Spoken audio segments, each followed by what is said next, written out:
Hey everyone, welcome to Rugby Voices, where we chat with folks who have shaped and continue to shape the sport of rugby for women and girls in the U.S. I'm Danita Knox. I'm the board chair and president of the U.S. Women's Rugby Foundation. I've been in that role for 18 years now. And how did you start in rugby? I started playing at Clemson University. I think I was playing flag football, and it's like, wow, this is boring. I wish there was some contact. And someone told me about rugby, and I showed up for practice and never looked back. And back in those days, college and club played together.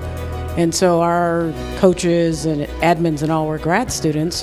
And shortly after that, it went from, you're a sophomore to like you're the club president and you've got the set of jerseys because there were no officers. A lot of jobs. Yeah, I went right into the job. And so our team semi-folded. There weren't a lot of games or admin. And the Clemson players today don't even know about that because they've got so many resources. But anyway, I became known as the Rugby Traveler that would play for anybody if they gave me gas money, a couch, and a PB&J sandwich or any kind of food. So I traveled around really the Southeast playing for University of South Carolina. That's where I met my teammate and friend, Patty Jervey. So we played together there. I played for the Atlanta Valkyries back in the day.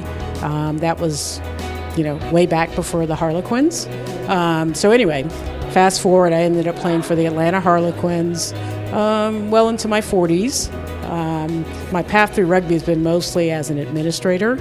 I was South Women's Director for a lot of years, the Georgia Rugby Union President, a couple different stints. I was on the USA Rugby South Board of Directors. I was Vice President of the USA Rugby South. For USA Rugby, I was actually on the board that voted ourselves out of a job and decided that it needed to be an independent board. And so when we kind of disbanded ourselves, I was on the Congress for a long time too.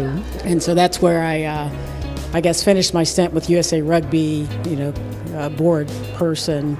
I was on the committee that ultimately came up with GUs instead of territories. Okay. In hindsight, we have mixed mixed results on what that really did for the game. But yeah, I was the chair of that committee that kind of looked through the structures and governance of USA Rugby and decided what we thought would be a slightly better model. That's a different perspective from like what I've talked to today, so that's pretty important.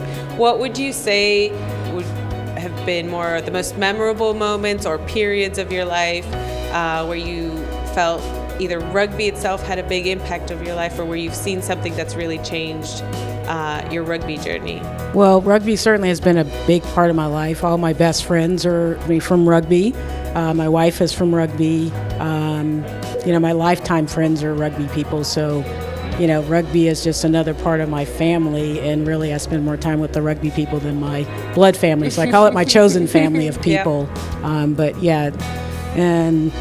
I don't know what's most impactful. I guess the most recent thing was going to the World Cup in New Zealand to accept the Hall of Fame award for Kathy Flores. Kathy was a friend that, slept in my basement, played with my dog, all that kind of stuff. But our organization started 18 years ago when she was the national team coach. And, as a friend, she's like, hey, I need help. Can you guys help? And that's how we started. And our role has expanded, obviously, realizing that there's a lot of need in women's rugby. Yes. But we really started because we were asked as a friend to help a friend who was trying to, build a program. Yeah. So the most recent thing was that. So our audience is mostly U18. We want to gather bits of wisdom. Anything that you would have liked to hear or knowledge that you want to pass on to them?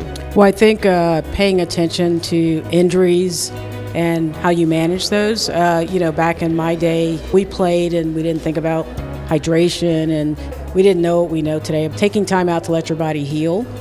So I think the athletes and the trainers and the professional people around the players today do a better job of managing that. But you can be a great player, you can play, you can take time out and come back, so that's important. But I would add also, as a professional, rugby has made me a better professional. My employers know it. It's an ethos of commitment, hard work, and I tell employers that if you want someone that gets stuff done, that's committed, who's not afraid to step up, you want a rugby person, and especially female rugby people that have strong pedigrees from great schools. And on every resume, I list rugby as one of my things, and it's always a conversation starter. It comes up in an interview. They're like, "Oh, tell me more."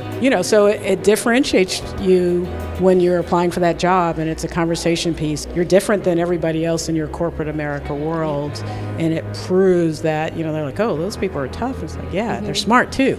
Yeah. So I would say to parents, I see what sport has done for women, the swagger, the young person that is happy to be tall, shoulders back, fast, strong.